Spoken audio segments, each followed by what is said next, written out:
Estamos hablando ahora de que pasamos a considerar no solo un cuerpo, no solo una partícula, sino varias. Entonces, vamos a ver qué ocurre, la dinámica de estos sistemas. Tenemos que considerar, lo que había dicho, tres cosas fundamentales, o sea, tres aspectos sobre el momento lineal, el momento angular y la energía. Entonces, cuando hablo del momento lineal, vamos a considerar qué ocurre con la traslación, en el momento angular con la rotación, y en la energía, pues a ver, también traslación y rotación. Realmente, en todos ellos, digamos, va a haber en todas las magnitudes físicas que consideremos aquí, que van a ser ya las conocidas, o sea que no introduzco nada nuevo, siempre vamos a poder, así una primera advertencia, siempre vamos a poder considerar que todas las magnitudes físicas van a ser la suma de dos términos, uno asociado a la traslación y uno asociado a la rotación. ¿De acuerdo? En algunos casos, uno de los términos podrá ser cero, es decir, que solo veremos uno, por ejemplo, en el momento lineal. Pero en general, es decir, como norma, siempre podremos ver la suma. A veces uno de los términos cero, pero bueno, como norma general será suma de dos. O sea, esa es una primera idea que tenemos que tener. También os he advertido que aquí hay dos puntos, uno las colisiones, otros sistemas de propulsión, que es, en estos dos, es una aplicación de la conservación del momento lineal. Digamos, en el caso de las colisiones o choques, vosotros ya lo habéis visto en primero, pienso, entre comillas, o sea que lo que mencionaré acerca de eso será llover sobre mojado, probablemente, espero no liaros más de lo que ya tengáis, ya con eso me doy por satisfecho. Pero sí os he hecho una advertencia, que mientras que vosotros habéis tomado en las colisiones, en los choques, el principio de conservación del momento lineal, ahí os he hecho una advertencia, que eso no va a ser siempre así. Por ejemplo, cuando pasemos, sí en este capítulo, eso es cierto, pero en el capítulo en el tema en el que consideremos ya sólidos, rígidos, cuerpos con volumen, y hagamos chocar varios entre sí, por ejemplo, un sólido rígido con una partícula, una pelota con una barra, por ejemplo. En ese caso, depende de cómo sea la configuración del problema, a veces el momento lineal no se va a conservar, pero sí se va a conservar el momento angular. Es decir, que en los choques, cuando tengamos cuerpos con volumen, entonces también el momento angular juega un papel en los choques y colisiones. E identificar, repito lo que dije antes, que no lo estaba grabando, identificar en esos problemas precisamente cuál es la magnitud que se conserva, es muy importante para poder resolverlo fácilmente. Y otra aplicación de la conservación del momento lineal son los sistemas de propulsión, que ahora decía que seguro que nos podrían hablar mucho e interesante los alumnos que tenemos aquí en la doble titulación, porque para ellos los motores, la reacción, pues supongo que será el pan nuestro de cada día, por lo menos el pan lo que les va a dar de comer a ellos, iba a decir. Bien, ya había escrito aquí lo de los dinámica de los sistemas de partículas. Tenemos varias partículas. El asunto es siempre, en todos los problemas, es identificar quiénes son de los nuestros y quiénes no lo son. Es lo que estaba diciendo. Y tener claro, a partir de ese momento no cambiar de opinión a mitad del problema, porque claro, entonces las cosas salen mal.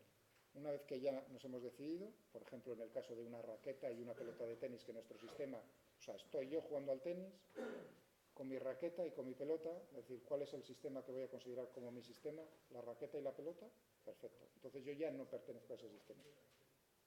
Y a partir de ese punto podremos hacer una clasificación, por ejemplo, en lo que se refiere a las fuerzas o los momentos de las fuerzas, cuáles, digamos, y es ahí donde estaba escribiendo, justo cuando me habéis pedido ver. Consideremos las leyes de Newton. Entonces, fuerzas que actúan sobre las partículas.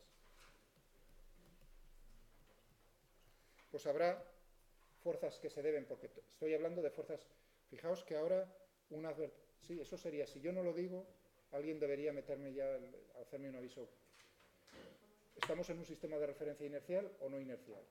Porque ya estaba empezando, iba a decir las fuerzas, alguien es responsable de ellas. A partir de ese momento, otro cuerpo estaba ya pensando únicamente en sistemas de referencia inerciales. Hasta nuevo aviso, estamos en sistemas de referencia.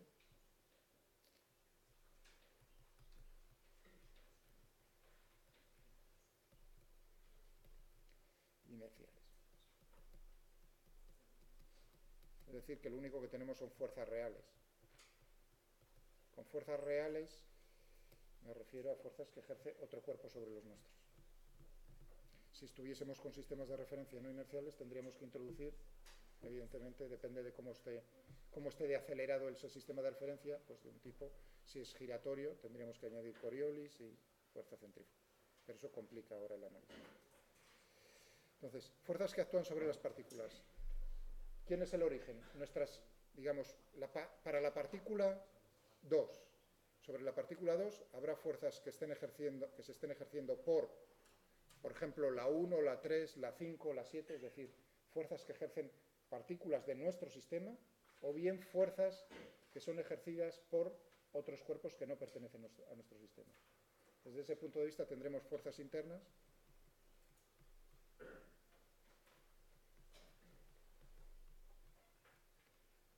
al sistema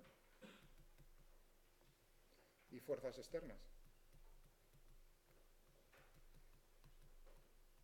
En el caso de pues eso, si estoy jugando al tenis, mi sistema es la raqueta y la pelota, yo estoy agarrando la raqueta, estoy ejerciendo una fuerza, esa fuerza que estoy haciendo sobre un elemento, solo tengo dos en mi sistema, es una fuerza externa. La gravedad, la Tierra no pertenece a mi sistema, es una fuerza externa al sistema. Al golpearse la pelota con la raqueta, esa es una fuerza interna. ¿Veis ahí? Y ya veremos cómo lo bonito del asunto es que en lo que se refiere únicamente a la dinámica, al movimiento del sistema en su conjunto, las fuerzas internas no van a jugar un papel. En el caso de la energía, sí. En el caso de la energía, esa es una excepción. En el caso de cuando consideremos la energía, ya veréis cómo entonces sí haré una advertencia. Cuidado, que tendremos que ver cómo son esas fuerzas internas para poder decir si hay una conservación de la energía mecánica o no. Pero en lo que se refiere al momento lineal y al momento angular, la conclusión a la que vamos a llegar es simplemente que únicamente nos tenemos que fijar en las fuerzas externas. Ya he hecho la advertencia. Yo no me pregunto, por ejemplo, si estoy pensando en un sólido rígido, hay fuerzas internas de cohesión. Para mí van a ser lo suficientemente grandes, como siempre, para poder mantener el sistema, ¿no?, cohesionado. Evidentemente esas tendrán las fuerzas internas, como las fuerzas externas siempre tienen un límite, es decir, que si se supera, es decir, si necesitamos una fuerza interna que supere un cierto valor límite para poder mantener el sólido rígido unido, cohesionado en bloque, entonces ¿qué va a pasar? Evidentemente ese cuerpo se va a partir. Pero para mí yo no tengo ese límite a diferencia de otras asignaturas. Vale.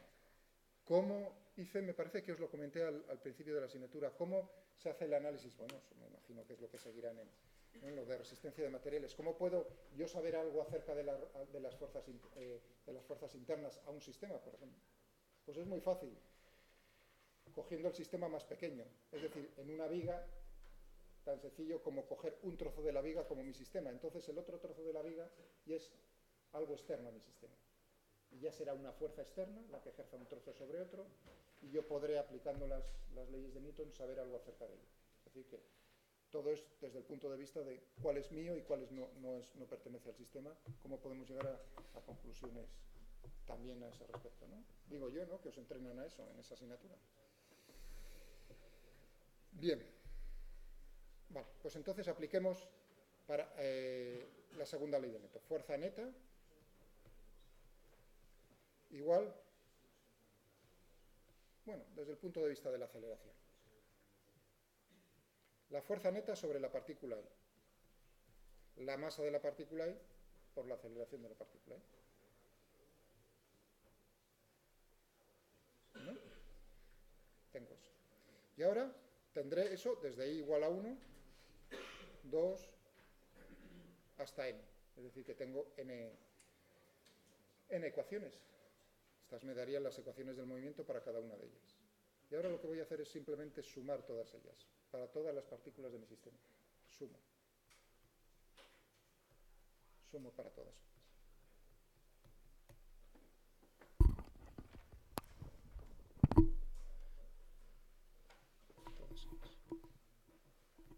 Es decir, que tendré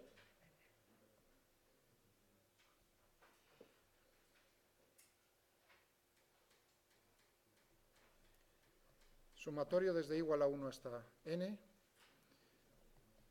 de la fuerza neta sobre I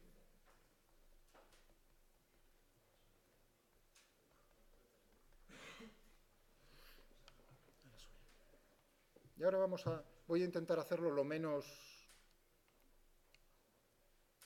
o sea, utilizar las menos fórmulas posibles. Yo creo que se entiende, porque se puede utilizar notación. O sea, la advertencia que os estoy diciendo es, puedo hacerlo de palabra y entenderlo, que creo que vais a poder, o bien puedo utilizar el garrote matemático y poner dos sumatorios. Y utilizar entonces I y J, y yo creo que eso sinceramente no es necesario. En otros casos puede ser necesario, pero en este yo creo que es bastante sencillo si nos centramos y analicemos aquí, lo que tenemos aquí. Aquí tendré, en la suma, tengo aquí una ristra. Fijaos que tengo realmente un doble sumatorio, que es el que no estoy poniendo. Cuando estoy poniendo aquí neta, aquí tengo otro sumatorio. La fuerza resultante, la suma de las fuerzas que están actuando. Por eso ahí realmente le tengo. No lo quiero poner explícitamente, pero lo tengo. Pero aquí en estos términos tendré tanto fuerzas externas para cada una de las partículas como fuerzas internas. Esas fuerzas internas son ejercidas por otras. Y si la tercera ley de Newton es cierta, acción y reacción, lo que tendré será, en todos los términos de esta suma, me aparecerán, siempre que tengamos fuerzas internas, es decir, la fuerza que ejerce la partícula I sobre la J, siempre forzosamente tendré la fuerza que ejerce la J sobre la I por la tercera ley de Newton.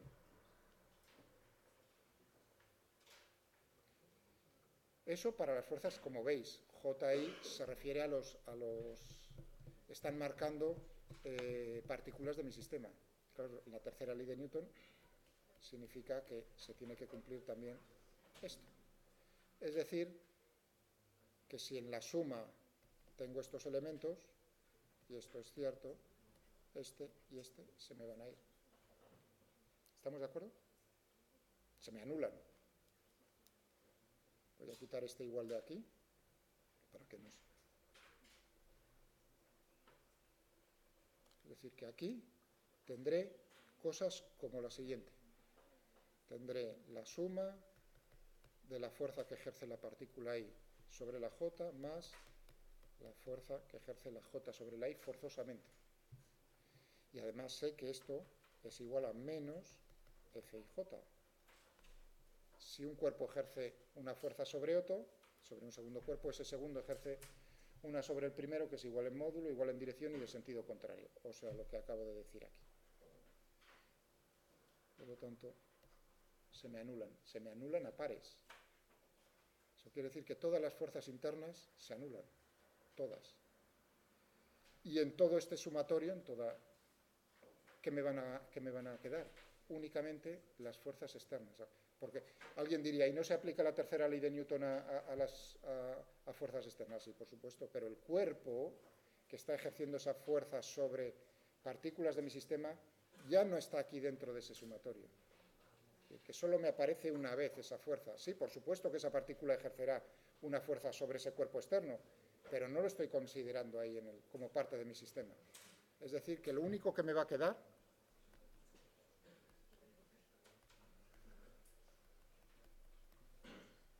con esto denoto la suma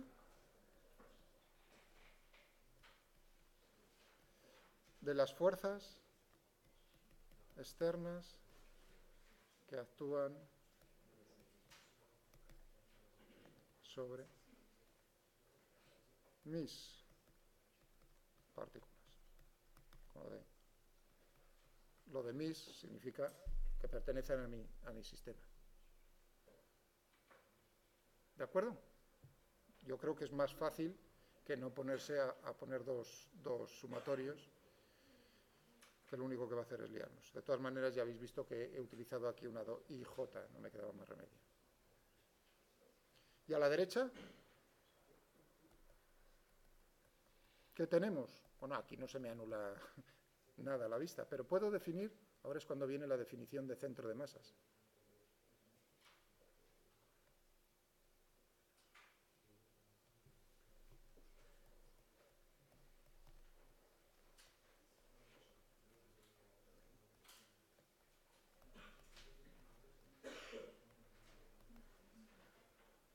Es decir, es el punto más importante, porque gracias a esto que estoy haciendo yo, habéis podido hacer problemas en primero y anteriormente en el bachillerato. Sin esto no había puñetera manera. Los de los coches, lo de cualquier problema, cualquier enunciado siempre ha tenido que si pelotas, que si barras, que si coches, todos tienen volumen. Todos eran sistemas de partículas, pero todos los habéis considerado en el problema, por ejemplo, el coche como una sola partícula. Realmente lo que habéis estado haciendo, y es lo que vamos a llegar ahora a ver, es habéis estudiado el movimiento del centro de masas del coche o del cuerpo que en cuestión en ese problema particular, sin haber dicho ni pío. ¿Entendéis?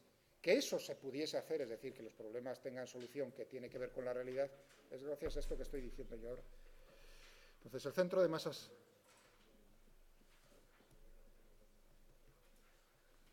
tenía aquí, ¿no? Sumatorio desde igual a 1 hasta n, me subí a subir. Estaba diciendo, yo puedo definir, fijaos, un punto del espacio. La posición de un punto del espacio, que voy a llamar el vector de posición de ese punto, lo llamo centro de masas porque ahora a mí me da la gana, así llamarlo así. ¿Y cómo lo defino? Es un promedio. Es hacer un promedio ponderado. Es una suma ponderada. O sea, no es hacer simplemente, porque uno diría, hacer un promedio de las posiciones. O sea, cuando he dicho lo de promedio, eso hay que corregirlo, porque un promedio sería hacer una media. O sea, hacer una media en principio sería lo que estoy haciendo, ¿no? Eso sería hacer una media, pura y dura. Eso no es el centro de masas, porque, digamos, las partículas tendrán cada una su diferente masa y lo único que hay que hacer es ponderar al hacer ese promedio. Al hacer promedios uno puede ponderar por muchas cosas. El criterio que se utiliza aquí es la masa, es decir, que tengo que multiplicar y dividir todo por la masa total. La masa total del sistema es, claro, el sumatorio desde igual a 1 hasta n de m sub i. Y esto lo defino yo así porque me da la gana. Pero claro, si se hace así porque le da a uno la gana, es porque tiene utilidad. Derivemos ahora dos veces. Tendré la velocidad del centro de masas. Claro, si las partículas se mueven, tendremos aquí 1 dividido por la masa total, sumatorio desde igual a 1 hasta n, de m sub i, las masas no cambian, por la velocidad de cada uno de ellos. Por cierto, ya aquí estamos viendo que el momento lineal total, ya aprovecho antes de hacer la segunda derivada,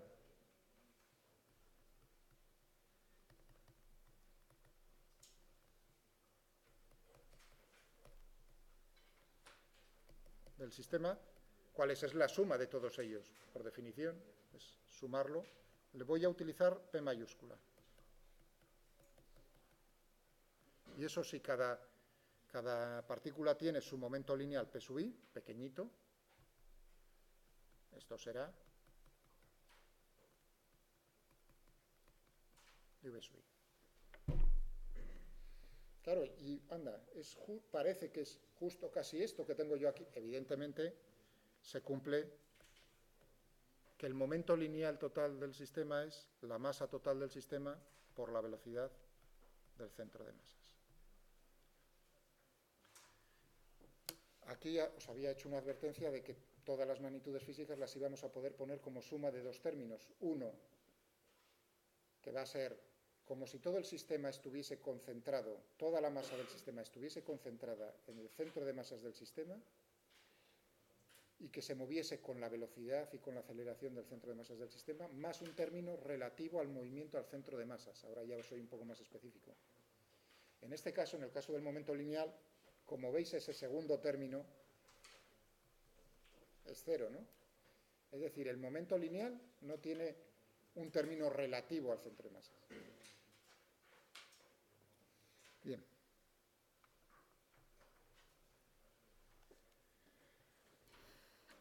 Hagamos la segunda derivada. La aceleración del centro de masas será, es de igual a 1 hasta n, perdón, aquí, dividido todo por la masa, m sub i por a sub i. Y esto resulta que es lo que tenemos aquí en la segunda ley de Newton. Es decir, que la segunda ley de Newton para la traslación, ahora ya puedo decir, porque muchas veces lo diré, cuando me refiero a la traslación, lo que estoy hablando es del movimiento del centro de masas del sistema.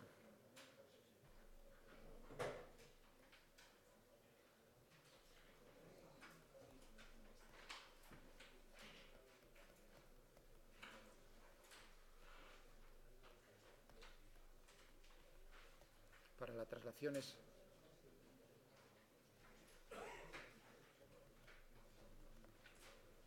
del centro. Es decir, considero todo el sistema como una sola... Otra vez, hablar de esto es considerar todo el sistema como una partícula. Partícula es un cuerpo puntual, y ese cuerpo puntual está situado en el centro de masas, y tiene una masa que es la masa total. Es decir, que volvemos otra vez a lo de antes, al tema anterior, a la dinámica de la partícula, puro y duro. Estaba diciendo, la fuerza, la suma de las fuerzas externas va a ser igual a la masa por la aceleración del centro de masas.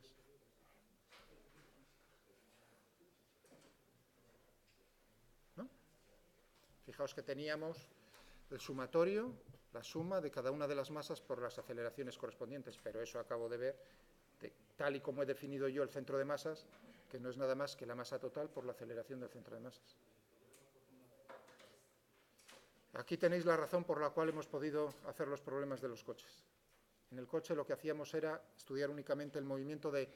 Cuidado porque aquí uno dice traslación, ¿no? Y a veces hacíamos problemas el coche en trayectorias circulares. Y eso es una traslación, desde mi punto de vista, sí, lo llamo yo traslación. Lo puedo expresar, entonces, no solo de esta manera, la segunda ley de Newton, sino también como un principio de conservación. Si yo pienso en el momento lineal total,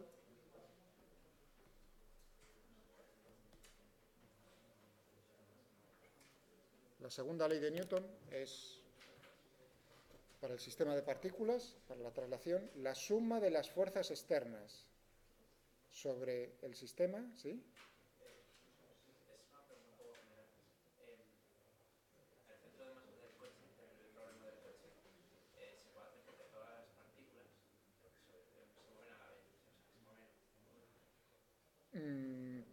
Tienen...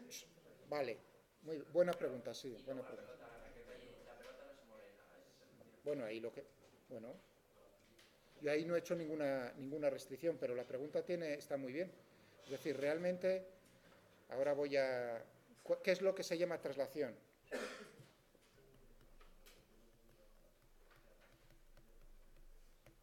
Cuando, en general, o sea, como estrictamente la traslación, es cuando los vectores velocidad de todas las partículas, sea un sólido rígido o no, sean... O sea, tengo aquí una, tengo aquí otra, tengo aquí otra, tengo aquí otra. Es la misma velocidad, la 1, la 2, la 3, la 4. Es decir, se están moviendo, cuando uno ve esto, hoy la 2, esta era la 4, la 3, para todas ellas, son la misma velocidad, todas son iguales. Uno está viendo que se está moviendo todo en bloque, pero eso, digamos, para un coche, por ejemplo, fijaos, yo las he dibujado ahí, es eso así. Ahora cojo el coche, como lo que hacía, ahora me estaba pensando, cuando caían nevadas de verdad en León. Cogíamos el coche de mi padre, cuando queríamos ir a la nieve y la carretera estaba helada. Pues le dábamos la vuelta a mano, empujando, uno de un extremo y el otro del otro, y simplemente eso lo hemos llegado a hacer yo y mis hermanos cuando caían en los años 70, de verdad, esos eran inviernos y no los de ahora. Entonces, ahí lo que tenemos es el coche, el centro de masa, si quieres, piensa un momento en el centro geométrico, y ahora piensa cómo es la velocidad de cada una de las partículas del... En principio, piensa en el caso extremo, la partícula que se encuentra justo, que eso no tiene por qué ser así, es una advertencia. El centro de masas, eso está bien, fijaos, la pregunta que ha hecho vuestro compañero está bien, porque el centro de masas tiene que ser una posición de una partícula en particular, suena mal. No, en absoluto. No tiene por qué ser. Uno lo ve claramente ya simplemente con dos partículas de igual masa, el centro de masas se encuentra justo en el medio. Ahí no tengo ninguna partícula. Bueno, eso como advertencia. Pero bueno, pensemos ahora, en este caso es macizo esto, tengo aquí una partícula. ¿Cuál es la velocidad de la partícula? 0. Lo estoy haciendo girar de esta manera. Para una partícula por aquí tengo una velocidad, claro, la velocidad va decreciendo según me voy acercando al centro. Por lo tanto, eso no es una traslación. Es decir, la definición estricta, matemática de lo que es un movimiento de traslación sería esto que os estoy diciendo. Claro, luego, gracias por la pregunta, luego veremos que cualquier movimiento en un sólido rígido, cuidado, ahora ya hago una restricción, aquí he puesto partículas, pero cuando la distancia relativa entre todas ellas tiene que ser una distancia fija, no puede cambiar, entonces el movimiento va a ser una combinación, siempre lo podremos poner como una combinación de una traslación y una rotación. Claro, aquí cuando he hecho este dibujo uno está viendo que siempre, ¿no?, puede considerar un punto. Ahí viene otra pregunta que me hago yo mismo, decir, ¿siempre habrá un punto fijo en un sólido rígido? No tiene por qué haber en un punto aquí, pero siempre podremos encontrar un punto, aunque sea fuera, aquí está dentro del coche, pero fuera del coche, en el que eso se cumpla. Siempre podremos encontrar, o tendremos dos opciones, o sea, ya veis que con esto ya, porque no tenéis la mente en blanco, ya tenéis conocimientos de física, no es cuestión de empezar desde cero. Tendremos dos posibilidades. O sea, este capítulo está muy relacionado con el siguiente. En el siguiente lo que hacemos es una restricción a lo que estoy estudiando yo ahora aquí. Estamos estudiando.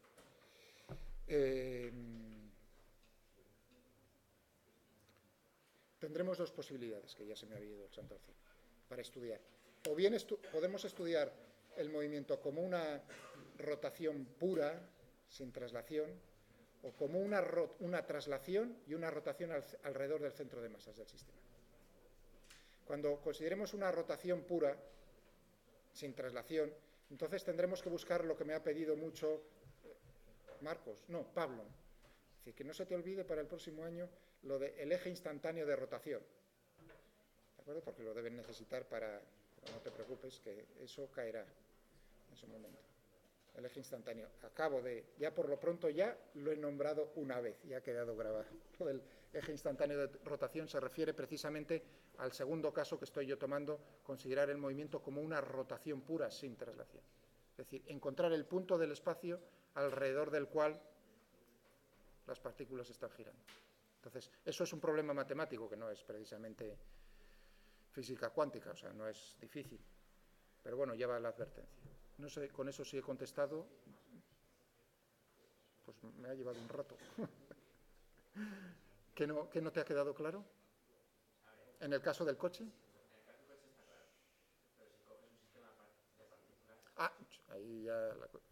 Ahí yo no he dicho con una traslación más una rotación, lo he dicho, siempre podemos considerarlo como una suma de traslación y rotación alrededor del centro de masas en el caso del sólido rígido. ¿De acuerdo? Bueno, si son partículas también, sí, también. Una traslación, el movimiento del centro de masas, y una rotación alrededor del centro de masas, la verdad es que sí. Lo que pasa que ahí la rotación de cada partícula será diferente en general. Es decir, que cada una, fijaos, rotación, velocidad angular, ya puedo utilizar, ¿no?, lo de la velocidad angular. La pequeña gran diferencia entre el sólido rígido y el sistema de partículas, o sea que es cierto en los dos casos, traslación más rotación, es que la rotación en el sólido rígido vamos a tener una única, para todas las partículas, una única velocidad angular. Mientras que para las partículas, cada una de su padre y de su madre, tendrá, por desgracia, en general, pues como los planetas, o sea, si pensamos en el sistema solar como nuestro... Ah, por cierto, lo que os comentaba, lo del ISON, ¿no? Creo que lo dije ISOS, ¿no? ISON, bueno, ese creo que ha pasado a mejor vida. No ha logrado dar la vuelta, o por lo menos no completo. No sé si ha quedado algún trozo por ahí. Bien, con eso ya... O sea que estrictamente es cierto, es traslación más rotación, pero la rotación, cuando estamos pensando en una rotación, estamos pensando ya en la velocidad angular, un único vector velocidad angular, y eso no es cierto para los sistemas de partículas. Cada uno tendrá su velocidad angular determinada. Bien. Ya que he dicho esto matemáticamente, traslación, ¿qué sería una rotación? O sea, queda bien ahora con una rotación pura. ¿Cómo lo expresaría yo? Tengo los vectores de posición R sub i. Se está muy bien, o sea, precisamente, ¿lo veis como con preguntas? Es como, yo creo que es como mejor sale, pienso yo, porque es cuando yo completo también, cuando digo, mira, ahora viene, que no tenía ni pensado hacerlo, pero ahora viene fenomenal. O sea, que tengo las 1, 2, hasta n, cada uno, he dicho su vector de posición. Si yo puedo, yo para cada una de ellas puedo encontrar la velocidad, ojo, qué mal escrito.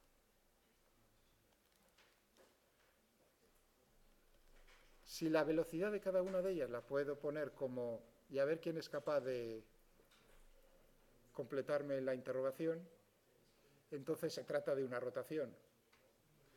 Lo único que os digo es que tiene que entrar RI. ¿Omega por? ¿Tu nombre es? No, pero con tu nombre no me... ¿Alberto qué? ¿Perdona? ¿Alberto? Colina. Ah, es verdad. Perdón.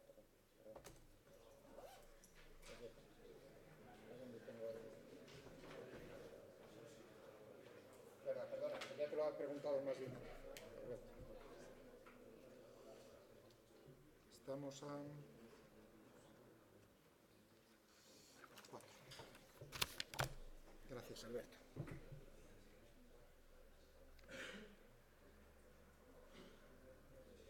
¿Y tu nombre es, ya que me has ayudado a dar la clase? Samuel Méndez. O sea, ya, eso, la advertencia es no solo las respuestas, sino también las preguntas. Gracias. Bueno, entonces estaba diciendo muy bien vuestro compañero.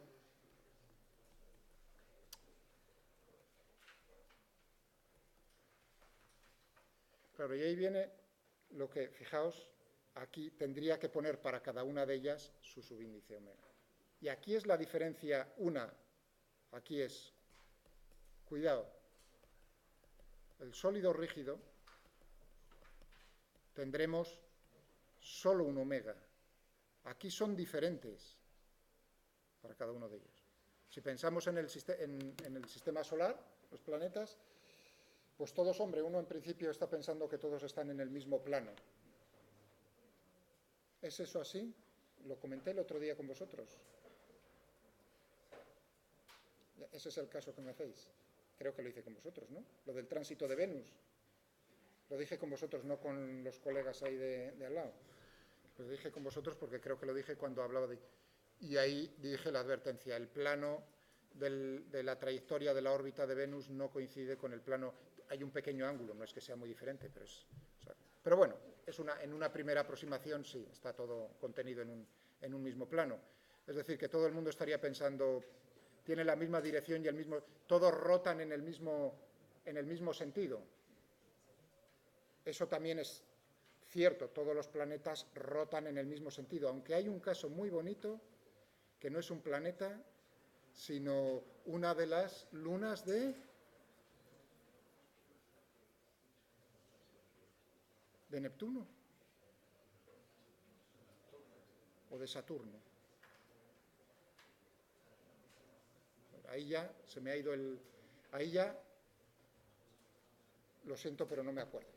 Una luna muy importante, se caracteriza, todas las lunas giran también en el mismo sentido, y además uno puede ver que es cómo se ha formado el sistema solar, menos en ese caso, en esa luna, en ese satélite de uno de los planetas gaseosos estos, gira en sentido contrario. Eso quiere decir que probablemente ese ha sido no en la formación, ese no, digamos, esa luna no ha sido por agregación en la formación sino que ha sido, digamos, probablemente como, además es que es un pedazo luna, es probablemente una del estilo como Plutón, de estos, que quedan más allá, que en su trayectoria, en una perturbación, como un cometa, ha sido justo cazado por la atracción gravitatoria de ese planeta.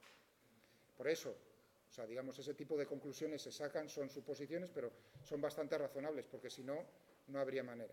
Bueno, eso viene a cuento de lo del plano. Sí, la dirección y el sentido para los planetas tendríamos todos apuntando lo mismo, pero en módulos son diferentes. ¿De acuerdo? Bien. Espero que lo tengáis todos claro, que giran. ¿Perdón? Si tengo en cuenta... Si tengo en cuenta el centro instantáneo de rotación, ¿sí? ¿Sí? No. Eso en el sólido rígido. En el sólido rígido sí. Pero tú ahora piensa, por eso he cogido un ejemplo, es decir, ¿qué ejemplo rápido le puedo poner yo a mis alumnos de sistema de partículas que no sea un sólido rígido, que tenga velocidades angulares que sean diferentes? Pues el sistema solar. Todo el mundo estaría diciendo, ¿está girando alrededor del Sol? Sí, ¿no? Pensemos que son trayectorias circulares para que os sea más fácil, si queréis, un sistema, pero ¿tienen la misma velocidad angular? No. O sea, que puede coincidir, sí, el punto en torno al cual están girando, pero el módulo es diferente. Si no, todos estarían, siempre, nunca veríamos diferencias en la, ¿no? Cuando miramos la posición de Marte, de Venus, de todas estas, serían siempre relativas a nosotros las mismas, no cambiaría. Vale, pues pensad preguntas de esas y así sale más interesante.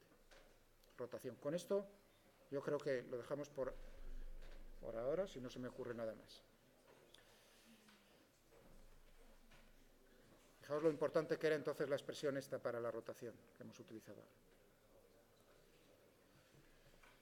Bien. Tenemos el momento lineal. Bueno, podemos hablar de lo de las colisiones.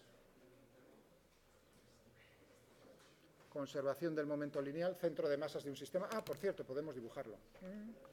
Así me divierto un poco.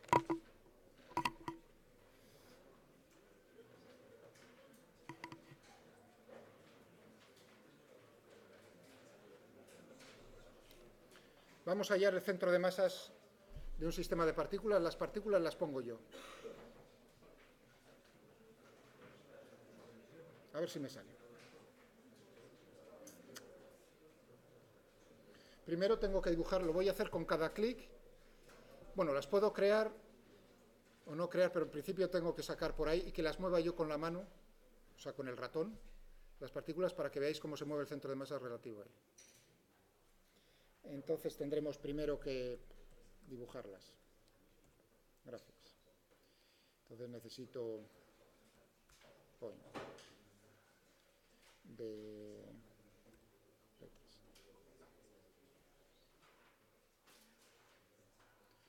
Lo voy a hacer... O sea, que voy a dibujar. Todavía no he hecho nada más. O sea, tengo puntos, a los puntos los llamo PTs. Son varios. Plot range, pues...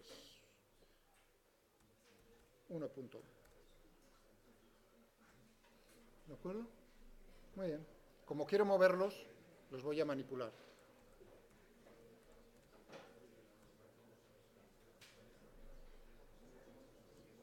El manipulador va a ser PTs. Y ahora tengo que intentar acordarme para no meter la pata.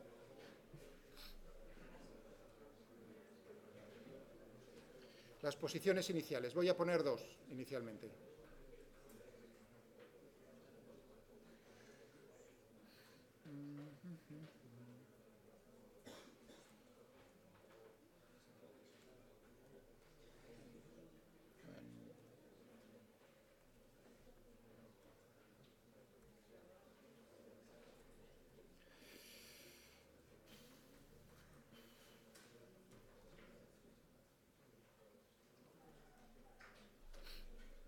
Y ahora el rango en el cual puedo crearlas,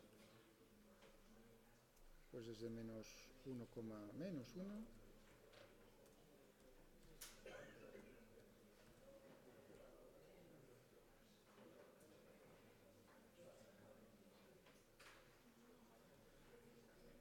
Segundo.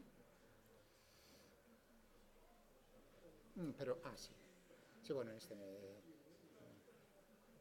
pero no es este el que quiero, sino... Okay.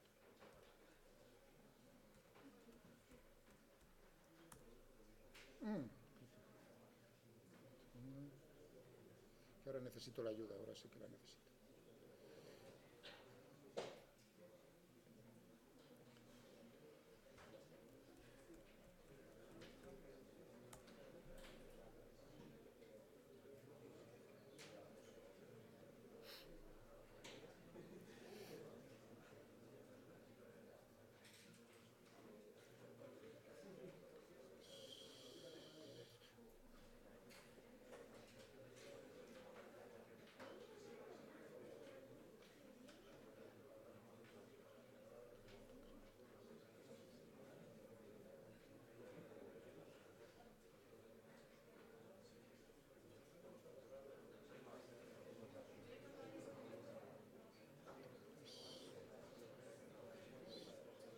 Un segundo, por favor, hombre. Sí. Ese es un error tonto, seguro por algún lado.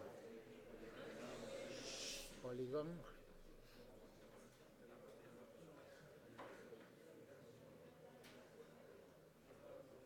Aquí se me ha ido uno al carajo.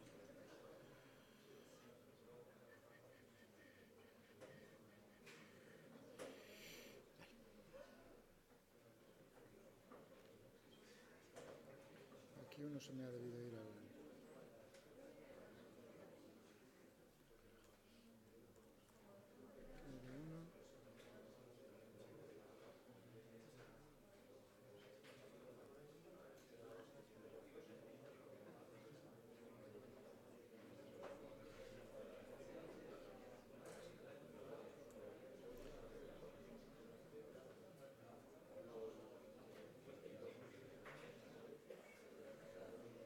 Vale, ya tengo ahí dos.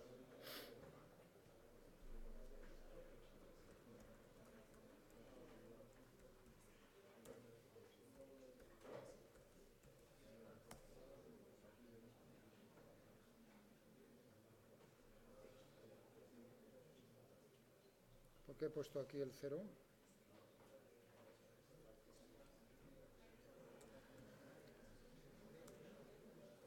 Vale. Ya puedo crear.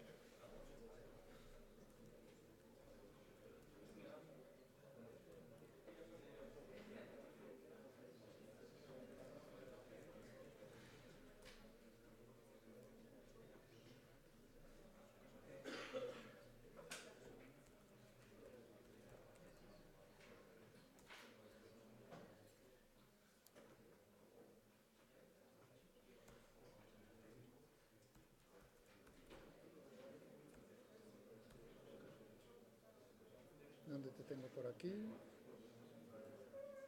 Que no lo veo. Point size, large.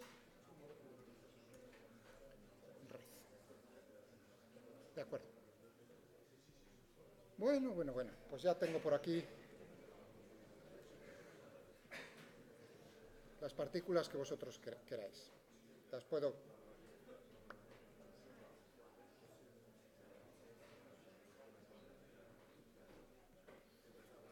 y las puedo mover con el ratón. ¿De acuerdo? Centro de masas, porque ahora no he hecho nada más que crear las partículas.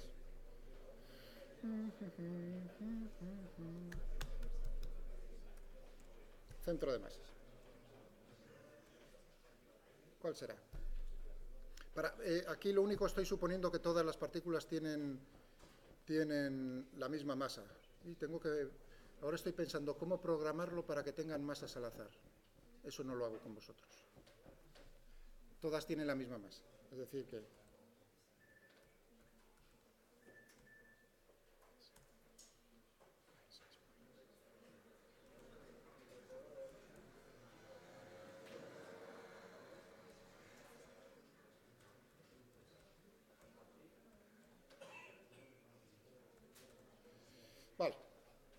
ahí tenemos el centro de masas.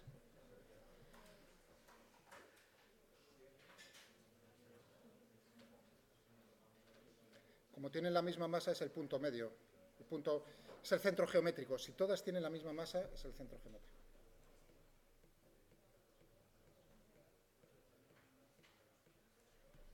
Ahí tengo centro de masas. ¿Veis? Como con una cosa tan sencilla se puede... Ahora no lo voy a hacer ahora. Ahora es meterle masas que sean diferentes. Con min he hecho simplemente el promedio, lo que dije al principio, claro. Al ser siempre la misma masa, pues es la media, pura y dura. Los colegas tuvieron ya, me parece que, su fiesta. Bueno, sigamos. Ya me he divertido un rato.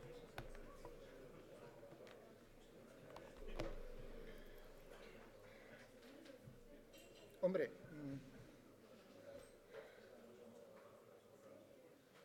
vamos a hacer un cálculo. Ya que ya he hecho el juego y he hecho el cálculo para partículas puntuales, ahora centro de masas de un cuerpo con volumen. Ejemplo, antes de pasar, porque estaba pensando ahora al momento angular, pero antes de...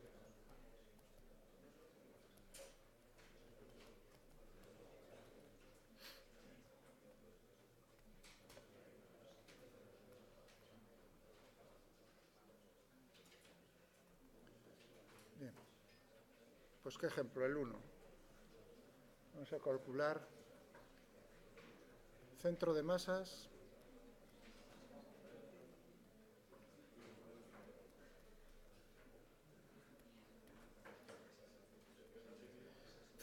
de una barra semicircular de radio R y uniforme. Si no me tienen que decir cómo es la densidad. En este caso, si estoy pensando en una barra muy delgada, me tendrían que decir cómo es la densidad lineal en cada posición de la barra.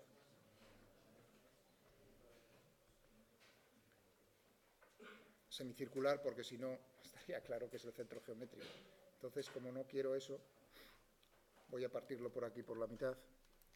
Lo voy a hacer, yo creo que lo mejor, pegándole aquí un pedazo corte. Ya tengo ahí eso.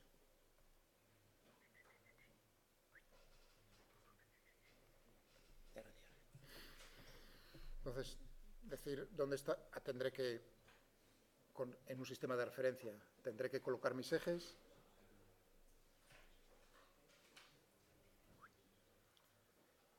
Por sencillez,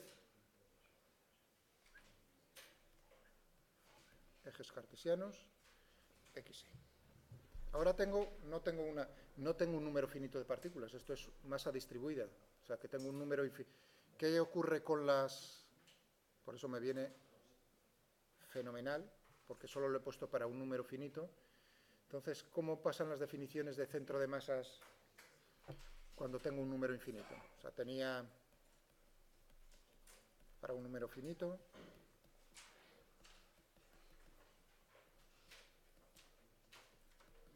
R1. Y esto ahora en el continuo, vector de posición, la masa total, el sumatorio pasa a ser una integral. Lo que hago es trocear, sacar el cuchillo y troceo el cuerpo en elementos infinitesimales. Cada uno tiene una masa que es diferencial de n. Cada masa infinitesimal tiene un vector de posición R. Y es hacer esta integral. Son 3 integrales. Esta es una integral, dependiendo del tipo de problema, va a ser en una variable, en 2 o en 3.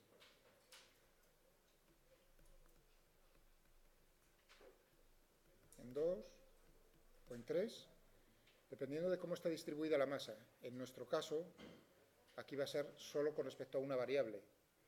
Una barra muy delgada, por lo tanto, al final lo que me va a quedar es una integral en una sola variable. De línea, entonces, podría uno decir.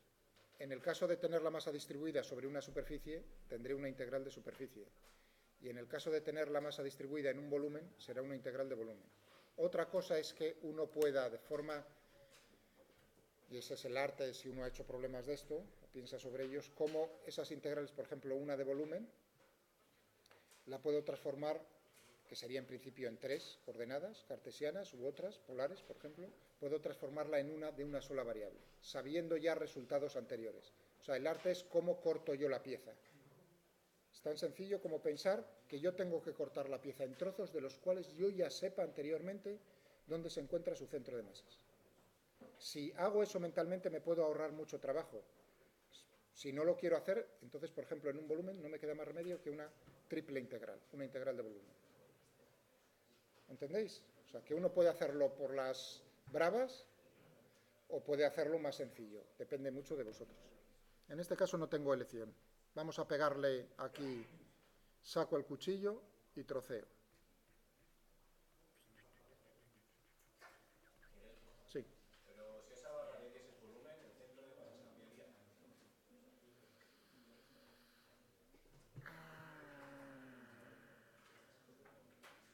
Tengo que hacer el cálculo. En principio,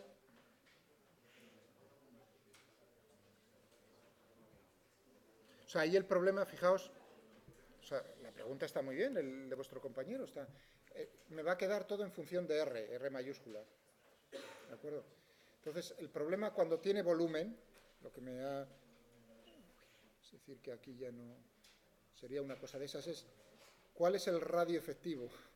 Es decir, uno está pensando, ¿será justo el radio medio? Podría decir, pero como no he hecho el cálculo, no me atrevo yo a... Vamos a ver, ahora sí, hay que utilizar el coco liso.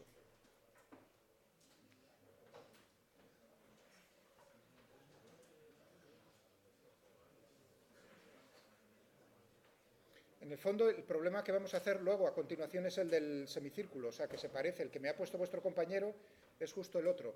Fijaos que la respuesta va a ser no. No va a ser el radio. Si alguien es capaz de meterse en mi cabeza y pensar por qué el radio este, digamos, si tengo un R1 y un R2, entonces R1 pensaría pues un medio de R1 más R2. Si tengo el resultado, o sea, suponiendo que ya hubiese hecho este problema. Y la respuesta es no. ¿Por qué? Porque tengo más masa en la parte externa que en la parte interna. ¿No? ¿Estamos todos de acuerdo en eso? Si uno ve ya eso, entonces quiere decir que siempre el centro de masas está de alguna manera más influenciado por donde tengo más masa acumulada. Lo acabo de hacer yo pegándole más clics al cacharro. Claro, aquí evidentemente es lo que acabo de decir, tengo más masa por aquí, donde la punteado es justo por la mitad, o sea, el geométrico.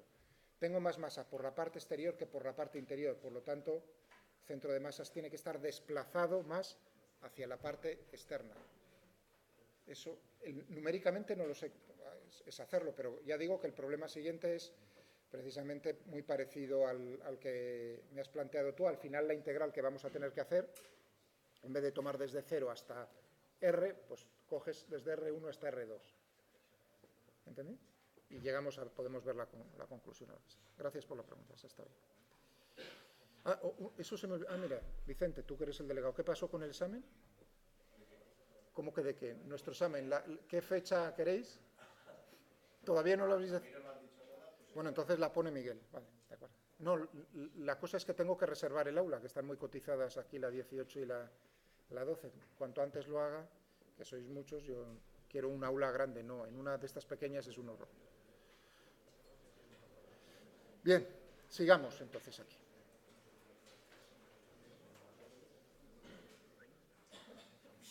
Sigamos con esto.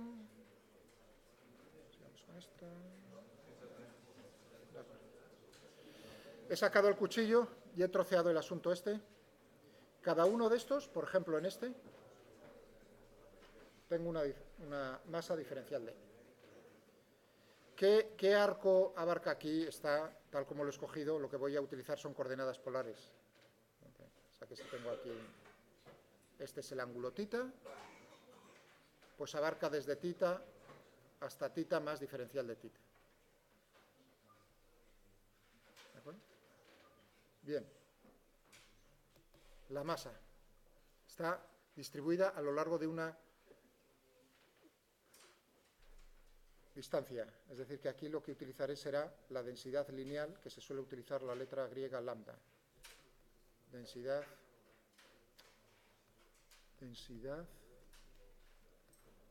lineal.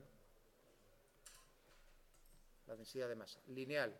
Cuando uno habla de la densidad, normalmente está pensando en la densidad volumétrica, pero uno puede distribuir la masa a lo largo de una longitud, en una dimensión, a lo largo de 2 o de 3. Entonces, dependiendo de cada una de ellas, utilizaré para superficie sigma, ¿no?, y para volúmenes ρ. Entonces, tendré aquí, por la longitud diferencial de L. El arco este es de longitud diferencial de L. ¿Estamos de acuerdo? Es decir, que tendré aquí lambda. ¿Cuánto vale la longitud si el radio es R? R diferencial de θ. Esa es.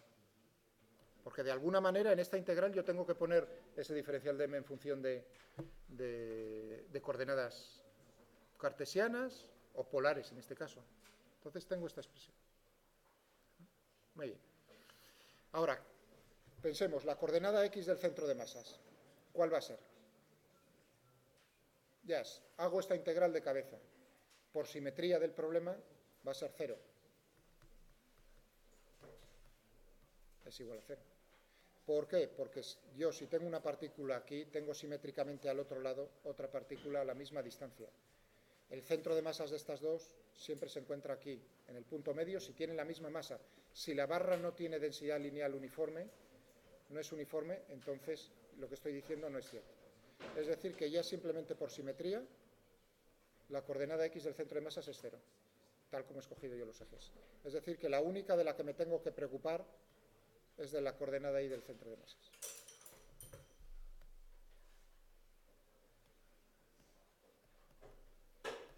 Tenía aquí la integral, todo ello dividido por la masa total, de diferencial de masa. Era lambda R diferencial de θ por, fijaos que era por R, es decir, que aquí tengo que poner la coordenada I. Y la coordenada I, es decir, que estaba aquí, ¿no? ¿Cuánto vale esta I? Si esto es θ, R seno de θ. Es decir, que lo que tendré es 1 dividido por la masa total, lambda R y es R seno de θ diferencial de θ. Entre θ igual a 0 y θ igual a pi. Es decir, que y el centro de masas, la masa total, ¿cuánto va a ser en función de lambda? Lambda por la longitud de todo ello, que es por pi r. ¿No? La longitud es no 2 pi r, es pi r. Entonces tendré que la masa total tiene que ser eso. Es decir, que si a mí me dan como dato, fijaos que estoy utilizando lambda, si me dan como dato m, evidentemente, si me dan como datos r y m, pues tengo lambda. Bien, es decir, que tengo aquí 1 dividido por la masa total entre 0 y pi de lambda r cuadrado, que sale fuera, seno de θ, diferencial de θ, y ahora la vamos a hacer. ¿Cuánto me queda? El coseno es menos, o sea, tengo el menos. Es decir, que tendré lambda r cuadrado menos el coseno de θ entre 0 y pi. Es decir, que tendré lambda r cuadrado m menos coseno de pi, o sea, menos 1, ¿no? 2. Entonces, menos el otro con el más, exactamente. 2. 2 veces.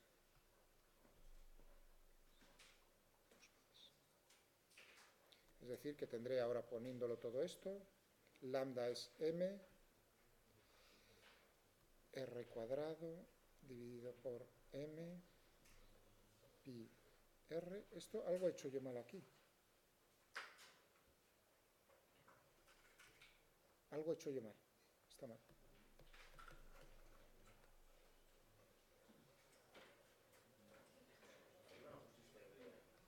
Ah, no está mal, espera, a ver. No, está bien. 2R, sí, no, bueno, sí, el R, sí, no, estaba pensando en el resultado numérico. No, sí, está bien. Perdón, no he dicho nada. No me acordé del pi de debajo. El 2S me sonaba, porque un pi tenía que aparecer por ahí, por narices. Quito lo del mal, que ya me parecía a mí.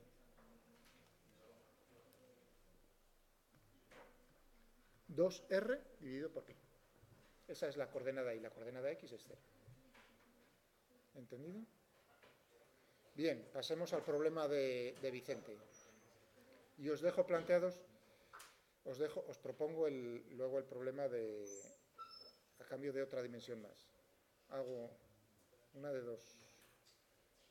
O sea, os doy a elegir uno más, en este sentido de cojo el semidisco, entonces va por donde lo que me ha preguntado vuestro compañero, o cojo la semiesfera. ¿Cuál de los dos creéis? El que vosotros me digáis, a mí me da igual, no tengo, uno es en 2 dimensiones, el otro es en 3 dimensiones, pero todo ello lo voy a hacer en una. Va a ser una integral de una sola variable. Aunque lo voy a plantear, si queréis, también la integral en 2 y en 3, pero para que veáis cómo de cabeza ya puedo integrar en una. ¿Cuál queréis? Me da igual. ¿Qué preferís? ¿Semisfera? ¿Por ahí semisfera? Bueno, pues semisfera, no tengo ningún problema. 2.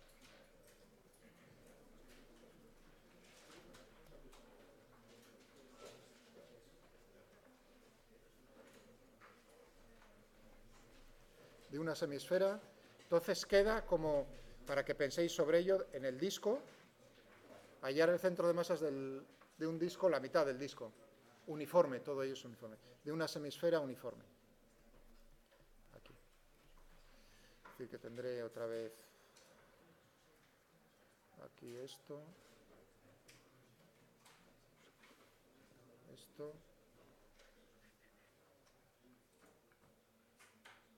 Casi lo logro.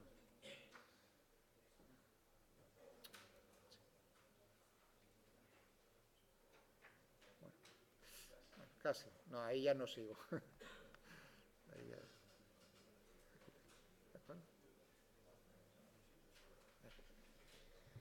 Maciza, de una semisfera uniforme y maciza.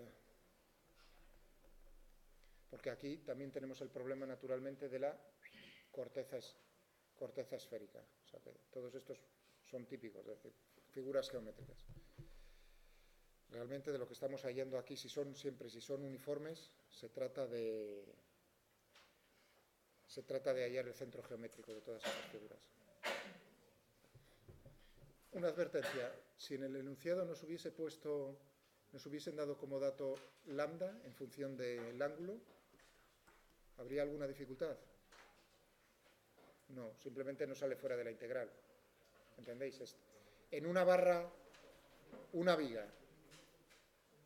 Hallar el centro de masas, si es uniforme, es el punto medio. Pero si la viga, por algún motivo, digamos, tiene una densidad lineal que es diferente, es decir, va creciendo, por ejemplo, hacia la derecha, entonces el problema ya el centro de masas estará desplazado hacia aquí. Es un problema típico también que no voy a hacer. O sea, pensad que todos estos se pueden modificar, quitarlo de uniforme, pero nos tienen que dar como dato o bien la densidad lineal, o la densidad superficial, o la densidad de volumen. En cada punto me tienen que dar una función del espacio. Bien, pues vamos en estos 5 minutos a terminar. ¿Cómo divido? Aquí en principio no divido en... ¿Cómo voy a dividir el cuerpo? Vamos allá, centro de masas, R.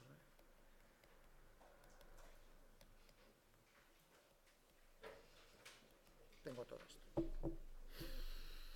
Y ahora uno diría, escojo otra vez coordenadas. Podría escoger diferencial de x, un cubo que tuviese un volumen que fuese diferencial de x por diferencial de y por diferencial de z. Si escojo coordenadas cartesianas. Pero yo creo que no es muy inteligente en este caso. Lo más inteligente en este caso es escoger coordenadas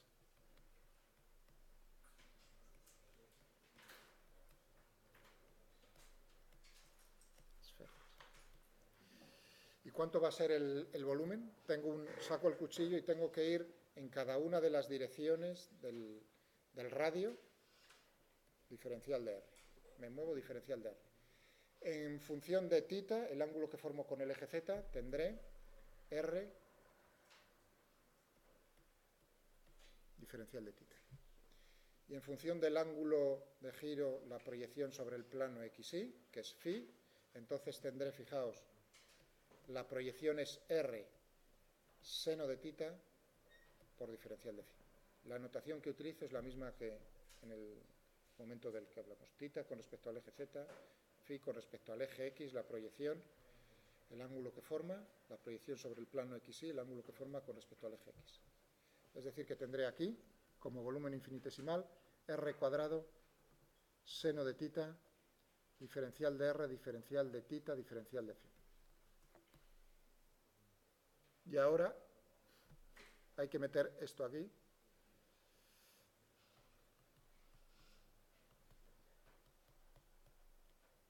Ahora tendría una triple integral. La relación entre la masa y el volumen es, si es uniforme, evidentemente tendré aquí ρ diferencial de v. Y este diferencial de v ya lo puedo sustituir por la expresión que tengo aquí. R cuadrado, seno de θ, diferencial de R, diferencial de θ, diferencial de phi. Y ahora me queda, esto ya tengo todo aquí el diferencial de m. Y ahora me queda, naturalmente, aquí tendría en un caso la coordenada, fijaos, para la coordenada x, que tendría, primero para la coordenada z, que tendría que multiplicar para la coordenada z. O sea, yo quiero en coordenadas cartesianas. ¿Qué tendría? ¿Cuál es la coordenada z? R coseno de θ, coordenada z. Para la coordenada x e y tendría R seno de θ, ¿y qué más? Y coseno de phi, para la coordenada x.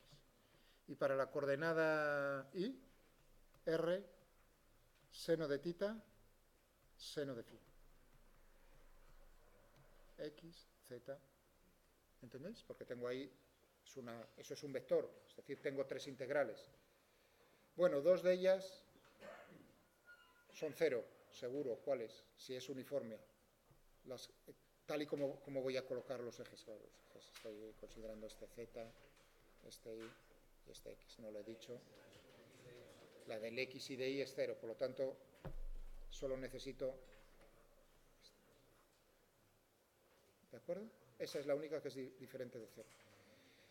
Pero, y ahora nos queda el último problemilla. Sigue siendo una triple integral. O sea, tengo tres triples integrales, dos de ellas son cero. Los límites de integración, por eso es más fácil. En R sería desde 0 hasta R mayúscula, en θ sería desde 0 hasta pi medios, cuidado, hasta pi medios, y en phi desde 0 hasta 2pi. Y nada, es hacer la... ¿Pero para qué vamos a hacer 3? Sí, de 0 a 2pi, doy toda la vuelta aquí, en este plano. Pero aquí en θ solo voy desde 0, eje z, hasta pi medios. No, hasta pi sería hasta aquí abajo. Si yo hago hasta pi, barro toda la esfera. Podéis probar en matemática hacerlo, ¿no? Utilizando estos parámetros, cómo os barre toda la esfera. Bien, pero yo lo voy a hacer, o sea, esto, puntos suspensivos, lo hacéis el que tenga ganas, porque yo solo quiero una integral, no triple. ¿Cómo corto? Cortar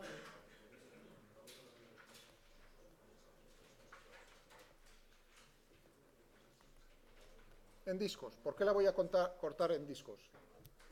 Porque yo sé dónde se encuentra el centro de masas de cada disco, sobre el eje Z. Por lo tanto, tendré que ahora sustituyo, fijaos, sustituyo cada disco. Si yo tengo aquí todo esto, voy a cortar así. ¿Entendido? Centro de masas y voy a sustituir cada uno de los discos por una partícula cuya masa corresponde a la masa del disco y situada en el centro de masas, o sea, en el eje Z.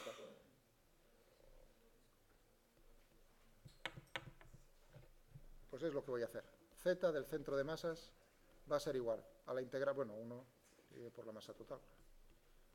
La integral. ¿Cuánto corresponde para un disco, por ejemplo, aquí, que se encuentra aquí, justo este disco? Va a ser un disco de altura infinitesimal, porque si no, no es un disco válido, diferencial de Z. Vamos a ver, ¿cuánta es la masa que tiene ese disco? Esto es R. Pues depende de cuánto es el radio del disco. Será pi r cuadrado, no r mayúscula, pi r cuadrado diferencial de Z, esto es el volumen del disco. Infinitesimal. Por ρ, que no se me olvide.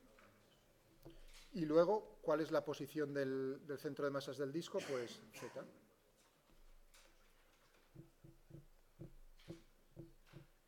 Tengo ahí dos variables. R cuadrado y Z. Entonces, tengo que pasar o bien todo a Z o todo a R, minúscula. Yo creo que pasamos todo a Z, pienso yo, aunque da igual al final. Yo tengo aquí por Pitágoras, si esto es Z, esta posición, he puesto aquí el origen, tendré que R cuadrado es igual a R cuadrado más Z cuadrado, es decir, que R cuadrado es R cuadrado menos Z cuadrado, liquidado, esto lo llevamos para aquí arriba, y pondremos la integral 1 dividido por la masa total, ρ, pi, el R cuadrado es R cuadrado menos Z cuadrado. Z por diferencial de Z. Límites de integración desde Z igual a 0 hasta Z igual a R mayúscula. Con esto he logrado quitarme dos integrales del medio. O sea que el arte, ya os digo, es simplificar el problema, pero me tiene que salir lo mismo. Ahí ya implícitamente he hecho dos antes de eso. ¿Entendéis? ¿Para qué voy a hacerlas si yo ya sé dónde se encuentra? Es sustituir. Yo si tengo cuerpos más sencillos de los cuales sé dónde se encuentra el centro de masas y el disco, no son semidiscos, es un disco. Centro geométrico, centro de masa se encuentra en su centro. Es sustituir ese cuerpo por una partícula con la masa correspondiente a todo el cuerpo. Y a partir de ahí, seguir. Termináis la integral, eso yo creo que está sencilla, ¿no? Y ya me he pasado de tiempo, con esto lo dejamos.